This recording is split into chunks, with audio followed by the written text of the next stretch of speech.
မင်္ဂလာပါတသားမီမီတို့ရေဒီတစ်ခေါက်တော့ဦးကပုံမြင်ဆိုတာတဲ့တသားမီမီတို့ရဲ့အပြင်လောကမှာကြုံတွေ့နေရတယ်ပေါ့နော်တတိထားစရာဆင်ခြင်စရာတွေကိုပြောပြပေးမယ်ဆိုရင်လည်းမမဟုတ်တော့ကွယ်ကဲဒါဆိုရင်ဦးပြောတဲ့ပုံမြင်များအပိုင်း3ကနေပြီးတော့ကြိုဆိုလိုက်ပါတယ်တသားမီမီတို့ရေโอเคဒီနေ့ပြောမယ့်ပုံမြင်လေးနာမည်ကတော့သစိမ်းတွေခေါ်ရင်မလိုက်သွားဘူးတဲ့အဲ့စာအုပ်လေးအကြောင်းပြောပြမှာဖြစ်ပါတယ်ကဲအဲ့စာအုပ်လေးထဲမှာပါတဲ့အကြောင်းလေးဦးလို့စလိုက်ရအောင်နော်Truly တို့တဲ့ကျောင်းဆက်ဆက်တက်ချင်းပဲဆရာမတဲ့သစိမ်းတွေခေါ်ရင်ရှောက်လိုက်မသွားဘူးအကြောင်းကိုအရင်ဆုံးကျောင်းတက်တဲ့ကလေးတွေအားလုံးကိုဆရာမဆုံးပါတယ်တဲ့ကဲအဲ့ဆိုရင်ကလေးတွေအကုန်လုံးကသစိမ်းဆိုတာဘာလဲသိကြလားသစိမ်းဆိုတာတသားမီမီတို့ရဲ့မိဘဆွေမျိုးတွေဒါမှမဟုတ်မိတ်ဆွေတငယ်ချင်းတွေဒါမှမဟုတ်ဆရာမမဟုတ်ဘဲနဲ့တသားမီမီတို့ရဲ့ပေါင်းခြင်းမှာရင်းနှီးမှုမရှိတဲ့လူတွေအကုန်လုံးကိုတသားမီမီတို့မမြင်ဘူးတဲ့လူတွေအကုန်လုံးသစိမ်းလို့ခေါ်တယ်ကွသိလားပြီးတော့သစိမ်းဆိုတာကယောက်ျားလည်းဖြစ်နိုင်တယ်လို့မိန်းမလည်းဖြစ်နိုင်တယ်။တာမီမီရဲ့အသက်ကရမ်းငယ်သေးတော့သစိမ်းဆိုတာဘယ်သူမှလည်းမသိဘူး။ပြီးတော့ဘယ်သူကလူကောင်းလဲဘယ်သူကလူဆိုးလဲဆိုတာလည်းအရန်ကိုခွဲခြားခန့်နေရဲ့အရွယ်ဖြစ်နေတော့ကိုယ်နဲ့မသိရဲ့သူဆိုရင်သစိမ်းလို့သဘောထားပြီးတော့တတ်မတ်နဲ့သတိထားပြီးရှောင်ကြရမယ်ကွ။သိလားတာမီမီတို့တာမီမီတို့က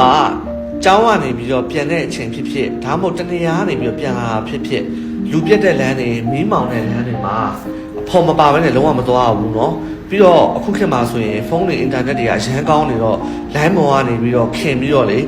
အကူနဲ့တူတူအပြင်လိုက်ခဲ့ပါတော့အမားနဲ့တူတူအပြင်လိုက်ခဲ့ပါတော့အဲ့မျိုးခေါ်တဲ့လူတွေတခါတလေကြာရင်ကြုံရတတ်တယ်ကွအဲ့ဆိုရင်သူတို့ဘယ်လိုပဲခေါ်အပြင်မှာတွေ့ရင်ခေါ်ဖို့လုံးဝလိုက်မသွားဘူးเนาะအဲ့ဒါလုံးဝနံပါတ်1ပြီးတော့သစိမ်းတယောက်ယောက်နဲ့အပြင်မှာများမျက်နှာချင်းဆိုင်တိုးခဲ့ရင်လေသိလားသူကလေအနားကပ်လာရင်ကိုကနောက်ကိုဆုပ်ပြီးတော့နားကိုကပ်မလာနဲ့နားကိုကပ်မလာနဲ့လို့ပြောပြီးတော့လေပေါင်ဝန်းကျင်မှာရှိတဲ့လူတွေကိုအော်ဟစ်အကူကြီးတောင်းခဲ့ကြပါအောင်လေးပါအော်ပြီးတော့လေကူကြီးတောင်းပလိုက်သိလားအဲ့ဒါဆိုရင်သာမီမီတို့နားသစိမ်းကမကက်ရဲတော့ဘူးအရန်ယူဆိုင်ဖို့လိုတဲ့ချက်ကလေသာမီမီရဲ့ပေါင်ဝန်းကျင်မှာ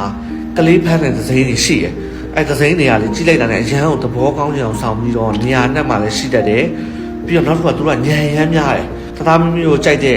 ရေခဲမုံတွေချိုချင်းတွေပြီးတော့တခြားစားကောင်းတဲ့ဟာတွေပြီးတော့တသားမျိုးမျိုးကကြောင်လေးခွေးလေးတွေချစ်တတ်မယ်ဆိုရင်ဟိုနားလေးမှာရေခဲမုံရတယ်တို့ကြောင်လေးခွေးလေးတွေတွေ့ရမယ်ဆိုပြီးတော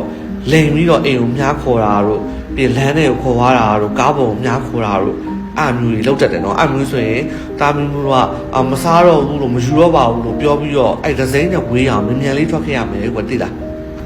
းပြီးရင်သစိမ်းတွေကနောက်ထပ်လိန်လေးတစ်ခုရှိသေးတယ်ဘယ်လိုခေါ်လဲဆိုတော့တသားမီမီရဲ့အိမ်ကဖေဖေမေမေနေမကောင်းဖြစ်နေလို့အိမ်ကအမြန်ခေါ်ခိုင်းတယ်လို့ဘာလို့အမျိုးတွေလဲလိန်ပြီးတော့လာခေါ်တတ်တယ်အဲ့ကြရင်လေတာမီကဘာလို့အောင်လဲဆိုတော့ဆရာမတွေပဲဖြစ်ကိုနားမှာရှိတဲ့လူကြီးသူမကိုပဲဖြစ်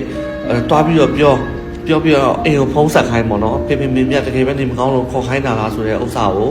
ဖုံးဆက်တကယ်လို့နေမကောင်းလို့ခေါ်ခိုင်းတယ်ဆိုရင်တသားမီလိုက်သွားပေါ့နော်မဟုတ်ဘူးဆိုရင်အဲ့သစိမ်းကတသားမျိုးလိန်ခေါ်ဖို့လုပ်နေပြီဆိုတော့တာမျိုးလုံးဝမလိုက်သွားဘူးเนาะအဲ့လိုချိန်မျိုးမှာကိုကကြောက်မှမဟုတ်ဘဲနဲ့အပြင်မှာရောက်နေတဲ့အချိန်သစိမ်းနဲ့တွေ့ကြလို့သစိမ်းကအဲ့လိုလာပြင်ဘာလုပ်ရမလဲဆိုတော့ကိုနားမှာရှိတဲ့ဈေးဆိုင်ဖြစ်ဒါမှမဟုတ်လုံခြုံရေးတရားရောက်ဖြစ်ဒါမှမဟုတ်ဘဏ်ကနေဖြစ်ဖုံးရှိနိုင်မယ့်နေရာနေပြီးတော့လေကိုအိမ်ကိုကိုနိုင်ဖုံးဆက်ပြီးမေးဖို့မမေးနဲ့เนาะဒါပေမဲ့အဲ့ထက်မှအရေးကြီးဆုံးချက်ရှိတယ်ကိုနိုင်ကတော့အိမ်မှာရှိတဲ့ဖုန်းနံပါတ်တွေကိုတတိယနေဖို့မှတ်ထားဖို့တော့လိုတယ်เนาะတသားမီတော့မမှတ်ထားရင်ကိုကဲဘယ်လိုခေါ်ကြမလဲဟုတ်တယ်မလားပြီးရင်နောက်ထပ်ရှိသေးတာသစိမ်းတွေကဘလောက်ညံများလဲဆိုရင်ရုတ်တရက်မူးလဲတာလို့နေမကောင်းချင်တာလို့မေ့လဲတာလို့ဖြားတာလို့အမျိုးတွေလောက်ပြီးတော့ဟန်ဆောင်တတ်သေးရမလို့သူတို့တကယ်လို့ကိုကကူညီကြတယ်ဆိုရင်ရဲစခန်းကိုဖုံးဆက်တာဖြစ်နိုင်ရေးကူညီမှုအတင်းတို့မိသက်တို့အရေးပေါ်ဌာနတို့ဖြစ်ဖုံးဆက်ပြီးကူညီပေးရမယ်နော်သူတို့နောက်ကတ်သွားပြီးဘာမှကူညီပေးကြမလို့သိလားပြီးတော့နောက်တစ်ခုရှိသေးရဲ့မိဘတွေဒါမှမဟုတ်ကိုနဲ့တွေ့ရသူတွေပေါ့နော်ကိုနားမှာမရှိတဲ့အချိန်မှာသစိမ်းကြီးယောက်ကကိုနားလေးကိုကတ်လာပြီးတော့ရင်းနှီးအောင်စူးစမ်းနေပြီဆိုရင်အရန်ကိုတတိထားဖို့လိုတယ်နော်အဲ့ဒါကတော့လုံးဝမဖြစ်မနေဘူးတတိထားရမှာနောက်တစ်ခုကတသားမီမီတို့ဖေမေနဲ့ဈေးဝယ်စင်တာတွေပဲတွားတဲ့အချိန်လူပြောက်သွားရင်ဘယ်လိုလုပ်မလဲကဲအဲ့ဆိုရင်အလွယ်လေးပြပြမယ်နော်ဈေးဝယ်စင်တာကိုတွားရင်လည်းလူပြောက်သွားရင်ငွေရှင်းကောင်တာကိုတွားပြီးတော့လမ်းပြောက်သွားတဲ့အကြောင်းပြောဖေမေကမလာချင်းအဲ့ငွေရှင်းကောင်တာနားမှာပဲစောက်တခြားသစိမ်းတွေကလာခေါ်ရင်ဘယ်နောက်မှမလိုက်သွားဘူးเนาะပြီးတော့ရှိသေးတယ်ကားပေါ်ကနေပြီးတော့လူတယောက်ကဆင်းလာပြီးတော့လမ်းမေးတယ်လို့လိပ်စာမေးတယ်လို့လည်းလုပ်နေရဆိုရင်သူနဲ့သူ့ကားနဲ့ကိုခဝေးရနေပြီးတော့နောက်ဆုတ်ပြီးတော့စကားပြောဖို့ရယ်သူခေါ်တဲ့နောက်ကိုလုံးဝမလိုက်ဖို့ရယ်ရမ်းရေးကြည့်ရတော့ဒီကဲလို့မျာ